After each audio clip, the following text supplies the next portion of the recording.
Today's Locked On Thunder podcast. We're answering your mailbag questions about the Thunder, about the NBA. Are the ratings in decline a big concern? The Christmas Day slate continued to snub the Thunder, obviously. Why did the league make this decision? And what does the Thunder roster look like at the end of the year?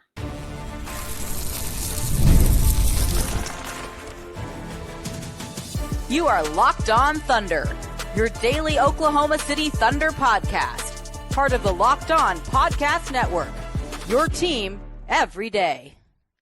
Let's get it going on the Locked On Thunder podcast, on the Locked On Podcast Network, your team every day. I am your host, media member, and beat writer for Thunder on SI, Ryland Stiles. Follow me on Twitter at Ryland_Stiles. Follow the show on Twitter at LOThunderPod. Email the show, LOThunderPod@gmail.com. On today's show, we're diving into your mailbag questions about the league, about the Thunder, and everything in between. Today's episode is brought to you by Game Time. Go download the Game Time app today, create your account, and use code LOCKEDONNBA for $20 off your first purchase. I hope you all are having a very Merry Christmas. This is the Christmas episode of Locked On Thunder, so hopefully you're spending it with your loved ones and having a great time. And if you need to get away for a little bit, we're obviously here for you at Locked On Thunder to talk some basketball. Hopefully the games today are fun. This is the biggest day on the NBA's calendar. It is the day where historically it's felt like everybody you know is watching basketball. And it's one of those, if you're on social media, like one of those social media days where you can just plug into it and it feels like you're watching the game with everyone on your timeline. The NFL continues to creep in and try to steal this day away. And with the with the schedule, I think that many people who are in the middle or fans of both, which many of you are going to be picking Patrick Mahomes and company over the NBA. There's also like an other element of the NFL games being on Netflix, which could hurt the ratings, could help the ratings, because there's an element of intrigue of how is Netflix going to pull this off after what we saw with the Paul fight. But nonetheless, I hope that these are all great games on Christmas Day, even though the Thunder were not included in this slate. And we'll talk about that moving forward. But the first question on the Mailbag show is about the NBA ratings. And by now you've seen it. Is the NBA in trouble? The ratings are on a decline. Too many threes. There's 1,000,000,001 different complaints about the league right now. The All-Star game sucks. Everything is just brutal about the league right now, if you ask even the league partners. And I think that that's the bigger issue. Because as far as ratings go, ratings have never been less reliable than they are right now.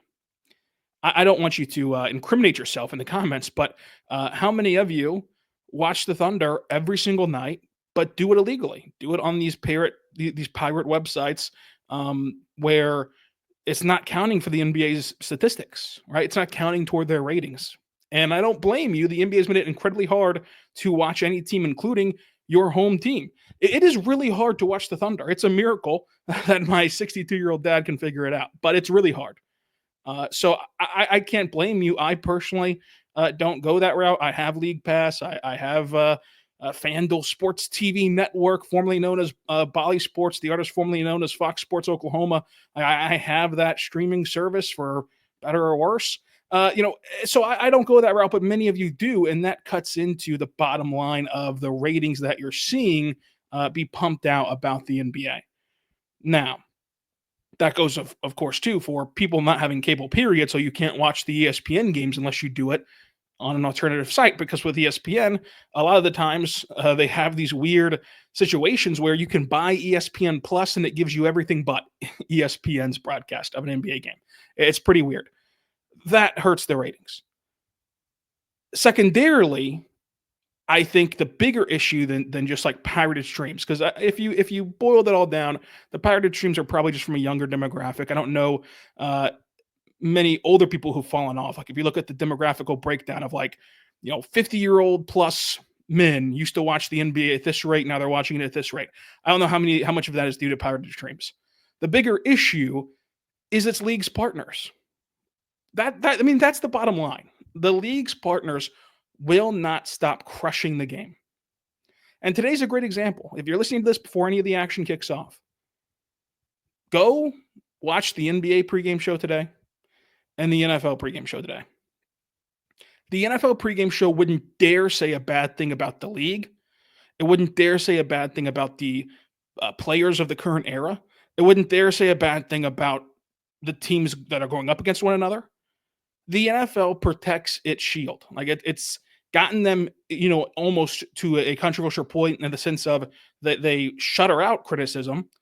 But whenever you push through that, right, and you look at who is that influencing, who is being influenced by these talking heads on the pregame show, it's not you who listens to this show every single day, including on Christmas, which I'm very grateful for, but you clearly have a more advanced knowledge of basketball to the point where you're seeking out, for lack of a better term, off the wall content, right? You're not just sitting down each night watching a pregame show. You're finding podcasts. You're going to thunderonsi.com. Like you're going to these different places to continue to consume NBA coverage. So you have your own opinion of what the league's about. What it really influences the ratings fluctuations. Who fluctuates the ratings? It's people who could take it or leave it with basketball. If it's an intriguing storyline, I might stick with it. If it's an intriguing game, I might stick with it. I like basketball that much. But if you're telling me it doesn't matter, why would I watch it? And that's the bottom line. The NFL has a way worse product. Pound for pound, a way worse product. Most of their games do not matter. Sure, there's only 18 of them. And so it's a play and demand type of thing where they matter in that regard. But most of these games do not matter. And they suck. They just gave you a Monday Night Football game that was 27-0. The Saints had no prayer. Spencer Rattler's prancing around in the, back there at quarterback. It was a egregious game. Like it sucked. The Saints couldn't stop anyone. It was a terrible game, and yet the ratings for it was through the roof, and people loved it. People love football. And they love football because they're conditioned to love football. It's all about controlling your narrative. The NFL is masterful at making everything seem bigger than it is. And everything seem more important than it is. And they're good at selling you on that. Basketball is not. Basketball is quite the opposite. I know that we all like the inside of the NBA crew. Kenny and Shaq and Chuck and Ernie. They're hilarious. They are great characters. They're Hall of Famers, literally, in this space. But they've done terrible damage because while we can laugh and appreciate the jokes, when you sit up there every single game and say these guys don't care, they don't play defense, this league is soft, they take nights off, who cares about this game? I don't know who he plays for. I don't know who that guy plays for. I don't know what the score is of the game I'm supposed to be watching. When you are so flippant about your care, well, then the people who are fluctuating your ratings, they're also not going to care. Because the people who stay are your diehards. They couldn't care less what you say. I mean, you couldn't say anything to make them not want to watch your sport. The people who leave are the impressionable ones that if you build it up and you give this Bob Costas soliloquy before every game of why this matters and the storylines behind these players, they're going to stick around, just like they do for football. The NBA does not do that enough. Every single time you turn on an NBA pregame show, it's negative. Embiid's out again. Paul George is a baby. Like, that's what you're going to hear today whenever the Sixers play the Celtics. Or Tatum, who's questionable with an illness, can't play. Well, Michael Jordan played with the flu. Yeah, in the NBA Finals he did. Like, yeah, that's great. Like, you cannot continue to beat down your own sport before it becomes reality. It's like negative self-talk. If you keep talking to yourself negatively, that's your reality.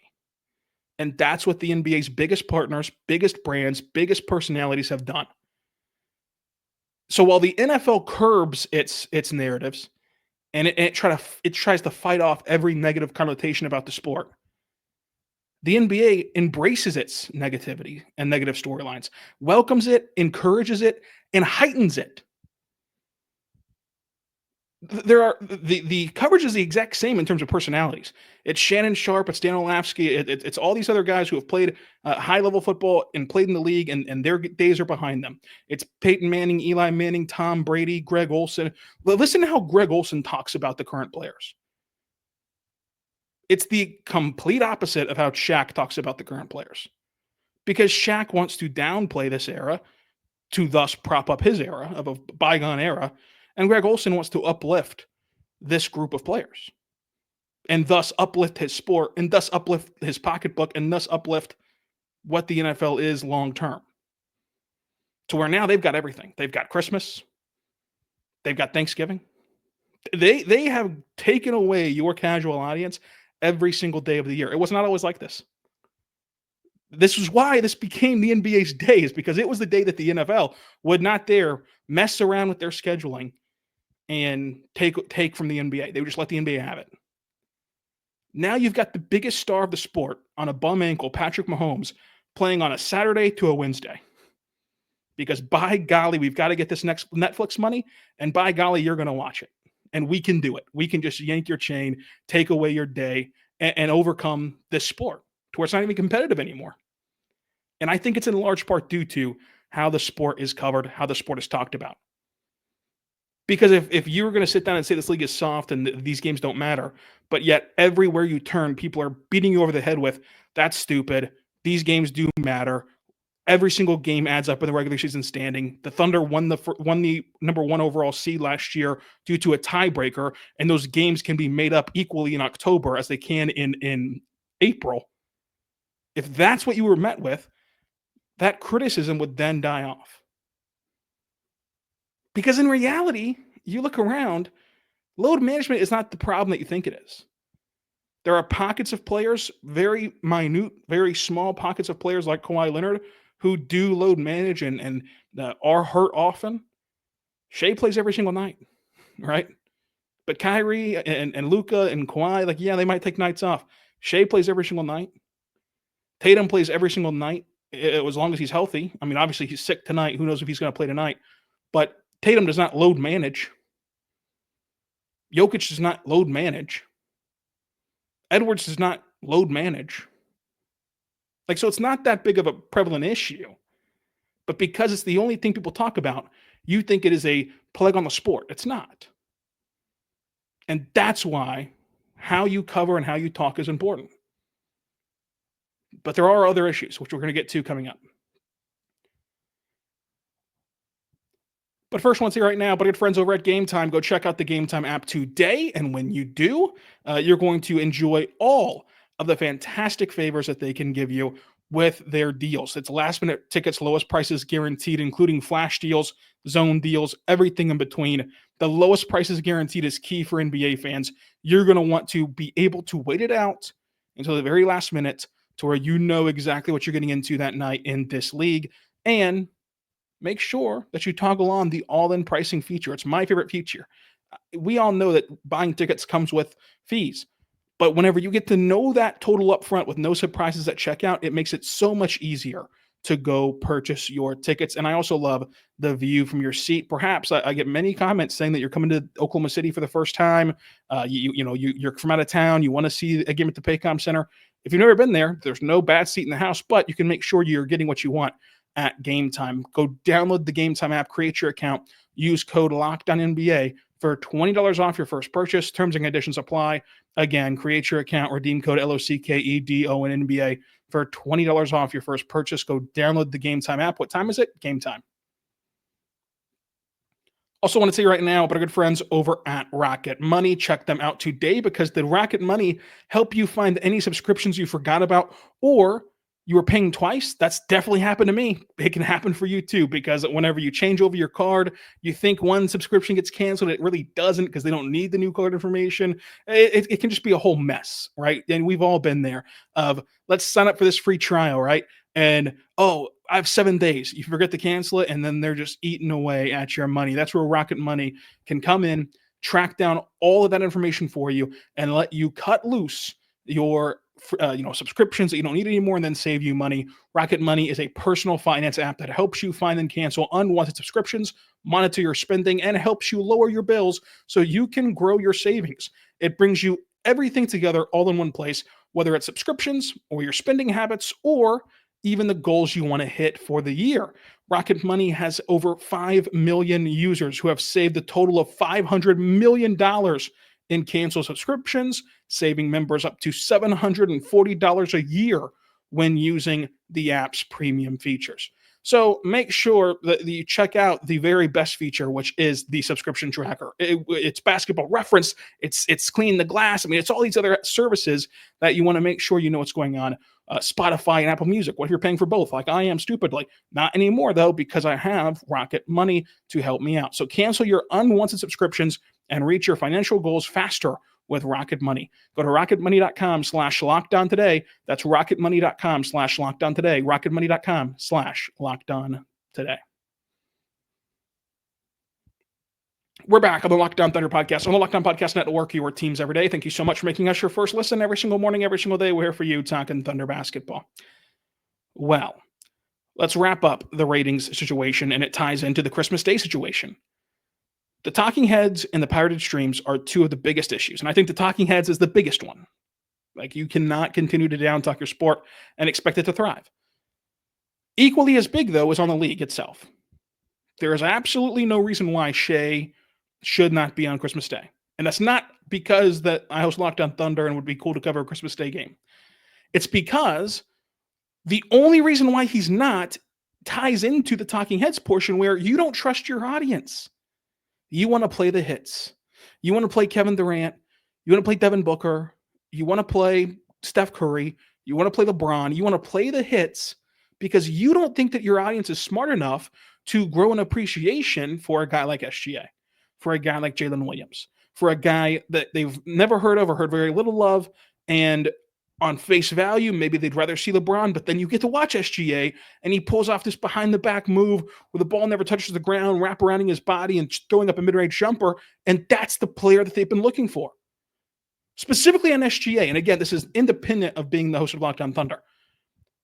One of the biggest concerns for fans is they're shooting too many threes. And while Shai has upped his three-point volume this year, that is true.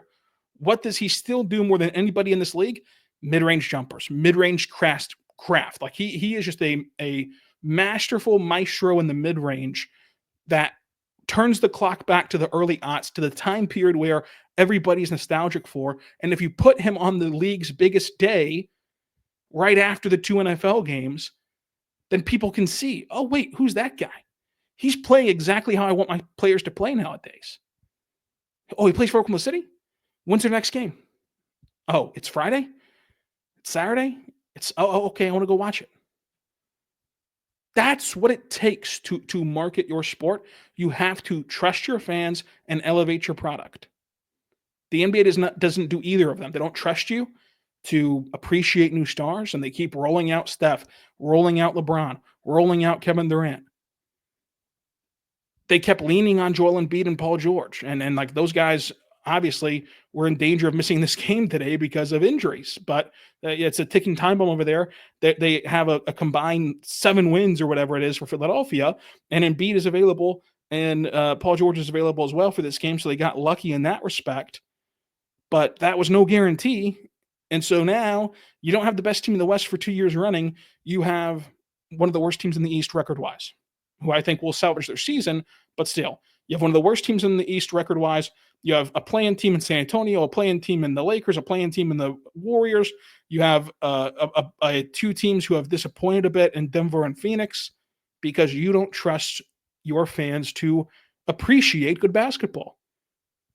So when you talk down to the fans, talk down to your product, and then don't trust them to move on to the next era of your sport, yeah, no wonder ratings are declining and interest is declining. Because that's a pretty big deal. LeBron will not play forever. He just won't. He's already talked about it, of like maybe 1 or 2 years. This would have been the perfect time to introduce a guy like Shai. And so the lack of foresight of, you look around, and again, they got lucky at times, but Golden State's playing bad basketball right now. The Lakers are who we thought they'd be. You could not have predicted Denver to have as shaky of a season as they've had. Phoenix is who we thought they'd be. You couldn't have predicted Minnesota. I'll give them that.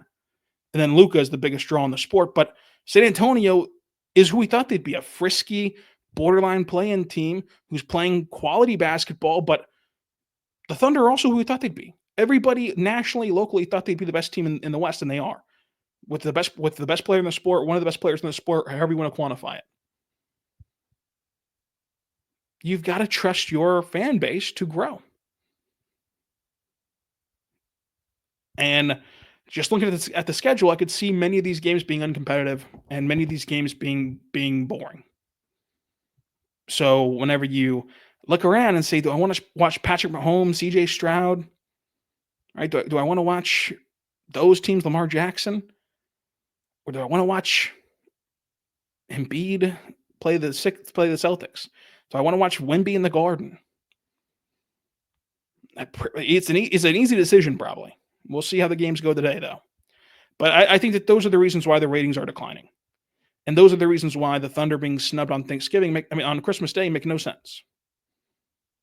But here we are. As far as the play style concerns, I think that that's way overblown.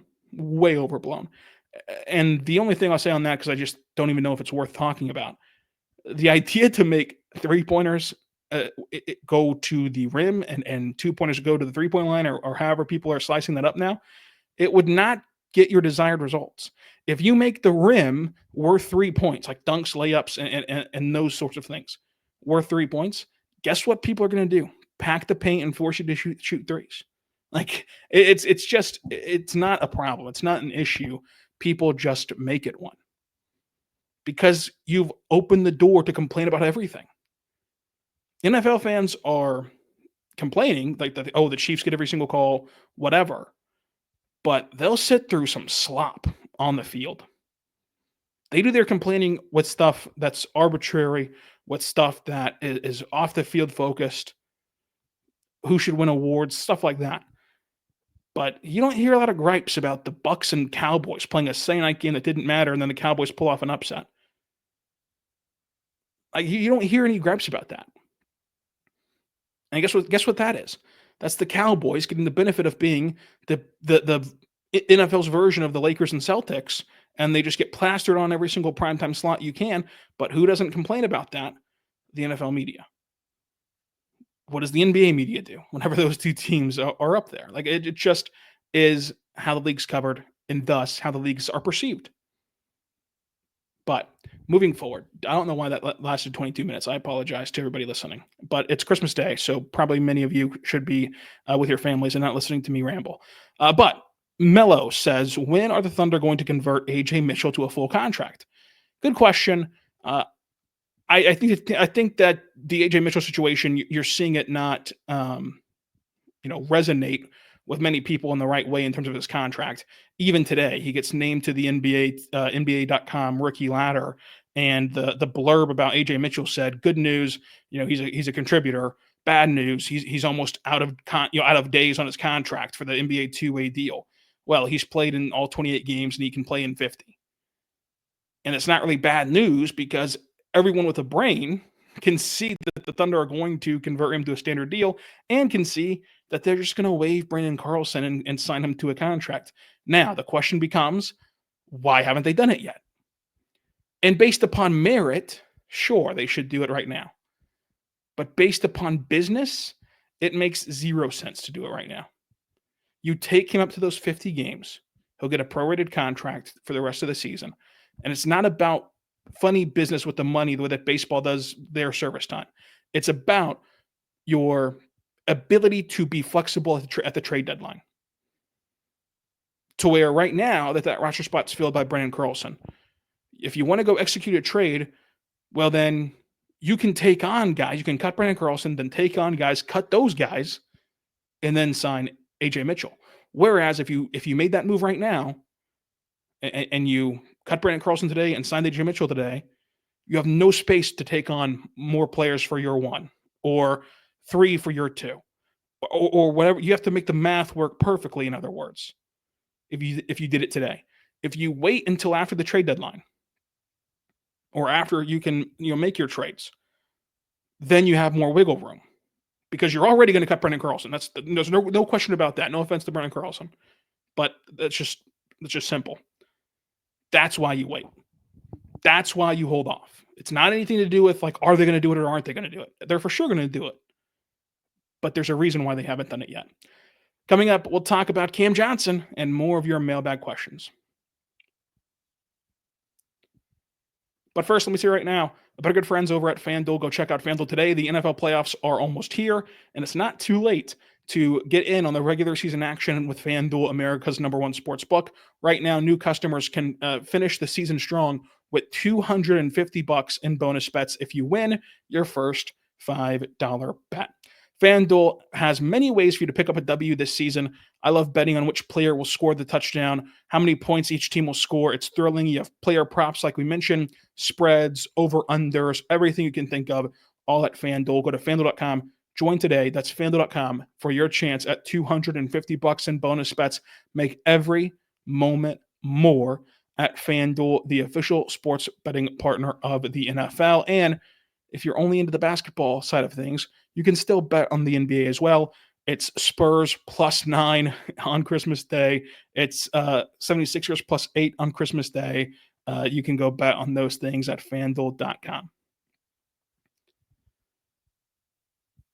We're back on the Locked On Thunder podcast, on the Locked On Podcast Network, your teams every day. Thank you so much for making us your first listen every single morning, every single day. We're here for you talking Thunder basketball.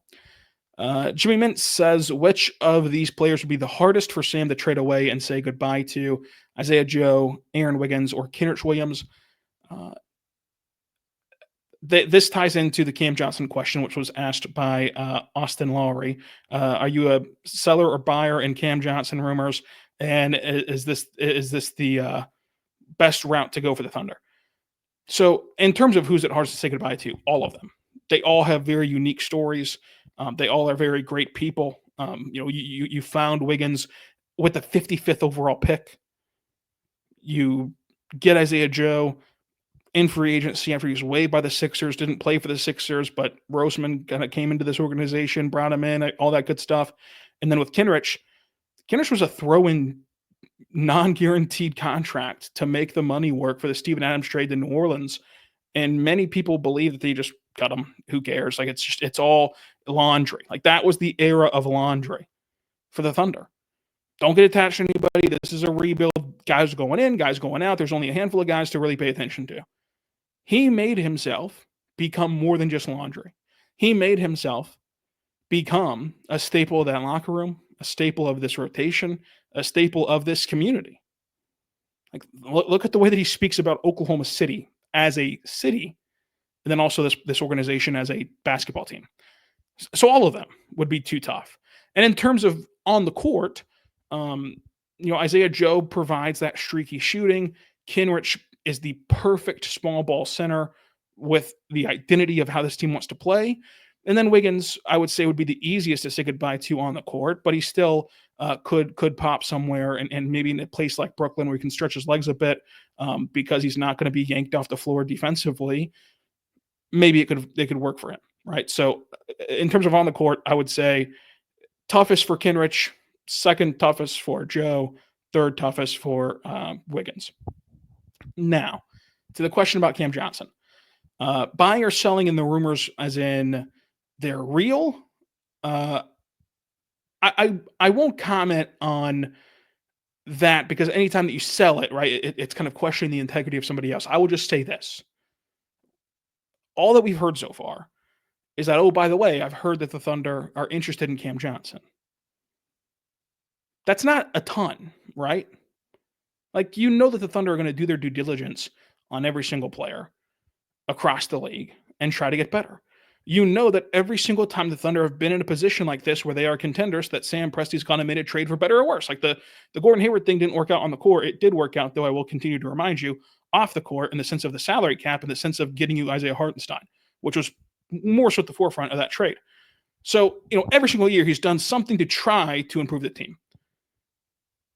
Cam Johnson is the absolute perfect player for this Thunder team. You cannot deny that he plays the Thunder style of basketball. He doesn't sacrifice anything that they do strategically, schematically, defensively, offensively. And he only heightens it because now he has the shooting and it's a reliable shot, not just a guy who's capable of shooting. He has the defense and it's a versatile defense that you are seeking and Mark would fall in love with. And he has the size. He does all that and gives you a boost to your size department. So there's no denying that, like, on paper, Cam Johnson is the guy you should go trade for. If I was in Sam Presti's seat, I would do a lot of things to go get Cam Johnson. in terms of the rumors, like, and you phrased it as rumors. To me, there's no rumors yet. To me, that was an offhanded comment on a live stream that I'm sure they are interested. Again, I don't want this to come off as like bashing, the reporter, but it was just, hey, I'm hearing this. That's it. I'm hearing that they're interested. What does that mean? How far does that go? There's things that you can't get into, especially right now. I mean, we're still at Christmas Day. Like, this stuff will heat up in January. It'll heat up in mid-January. It'll heat up in early February. Then we'll start to get rumors where we can actually call them rumors. But you have to remember there's an element of who you're talking to, what their agenda is, and what makes sense. To where you could go talk to somebody in the Mavericks organization and they could say, man, the Thunder should go get Cam Johnson. I mean, that'd be really interesting. You've heard it from somebody in the NBA that would be interesting for them to go do. And you just kind of say it, but we don't know who it was said from. So I don't know that the rumors are true. I don't know that Sam Presti is actively trying to do it. I will say, if I was Sam Presti, I would be actively trying to do it. Luckily for you all, I am not Sam Presti, because I also love Jalen Green and some other famous draft busts, including Darius Baisley. So, which we have that in common. But lucky for you, Sam Presti's running the show here. I think it'd be a great fit, though. He is 1-1 on my trade deadline wish list in the Christmas spirit, and I put him there pretty firmly, because you look around at who could be available realistically. Not a lot of others move me in any direction. It's really just Cam Johnson. And that's why, I would be so interested in bringing him in, because he is just, he the way we describe Hartenstein and Caruso as perfect Thundery players, that's Cam Johnson as well.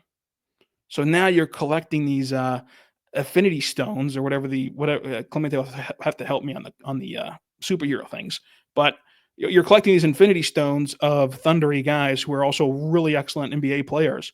And so you're watching literally your vision become a reality of, like, you dream this up the day you hired Mark, and like his intro presser, they're talking about positionless basketball. Everybody's a ball handler, being versatile. And you've seen it progress to the point where now you're bringing in players who fit that identity at the highest level and have proven it on the NBA floor. So I would love to go get Cam Johnson if I was the Thunder. I am not the Thunder, though, so I can't confirm nor deny that they're going to go do that. But it would be great, I think. I think it'd really elevate this team. We'll talk a ton about Cam Johnson between now and the trade deadline. We'll wrap it up with OKC Thunder BR Hoops. What are the teams that you would accept a loss to in the playoffs? As in, like, you would not condemn the Thunder for losing to them in the playoffs. They say that for them, it's Memphis and Denver. Dallas would be okay too, but already lost to them in the playoffs. So for me, I think if you lose to Dallas, it's more than acceptable in the sense of this current iteration of the Thunder. If you lose to Dallas when you're fully healthy, it would depend how it looks, right? I mean, like, because then you've now played them with two healthy centers who are very good. You've now played them with Caruso in place of Giddey. If you're still far apart, or if you still get beat by them, what else has to change to where it'd be interesting to play Dallas again, just to get a better evaluation on how this team compares to last year and the moves that you made. But I still think that, to answer your question, and I got sidetracked there with Dallas, losing to Kyrie and Luka in a 7-game series, you can't hang your head about that. I know that the Thunder have championship aspirations, but this is still a star-driven league. And if J-Dub's still not ready to be a second scorer in big games and you fall to Kyrie and Luka, there's not much you can really do and, like, be upset about. I mean, you could argue that they should go get a better score if J-Dub has another postseason blunder offensively, but you can also argue that, hey, it's his second ever postseason. And look at Luka and Kyrie and other superstars who had it all together in their second career postseason. Very, very, very few. Some guys did. I'm not saying that it's impossible, but very, very, very few had it totally together in their second postseason. So you kind of have to give him more leeway and more time. And that's the thing that I worry about with this team in terms of the narratives getting out of control. If they do run up against Dallas in the second round again and they lose, it's not an indictment on this core. This team is still growing and people are not going to want to accept that. Now, moving past that, if you lose to Denver, you lost to the best player in the world. However, I can't get there as, like, it's acceptable to lose that series without seeing how it plays out, because he's the best player in the world. Shai is a really close, second. Look at the EPMs on those guys if you're into that sort of thing. Very close. So you have more depth than them. You have a better coach than them, I think. You can go back and forth on that. I think that Denver is a great coach, but you have more depth. You have a similar star. You should be able to get past them. Memphis, I'm so intrigued by that matchup next week in the Paycom Center. I am just scratching at the bit or what is it called? Chomping at the bit. What is it called? To get to that game and watch that game. But for me, Dallas is the team that I think the Thunder should be the most concerned about. I feel pretty good about them in every other series. But Dallas is still that kind of thorn in the side, I think, even despite their quarterfinal win over them in the NBA Cup. So we'll see how it all goes. And I think that what we said in the preseason, if you're bored today, traveling, or just need some alone time with the pod or whatever, because your family's overwhelming, I've been there. Hey, I get it. You can go back and listen to the preseason show where I talked about expectations and talked about what a successful season looks like. And this year, more than any other year, I think that nuance will be paramount to judging this Thunder team. It'll just be so important to have nuance, because there's a world in which losing in the second round is enraging, rightfully so. There's a world in which losing in the second round is explainable, is rational, and is contextualized in a positive still. So it can go either way, truly. And I can paint you the pictures of both if you want here tomorrow's off day, whenever we're looking for things to talk about on tomorrow's show. But as of right now, tomorrow's show will be quarter season grades for the entire roster. And of course, within that, we'll talk about what they need to do better to improve their grade and things of that nature. But thank you so much for listening to today's Christmas episode of Lockdown Thunder. Until tomorrow, be good and be good to one another.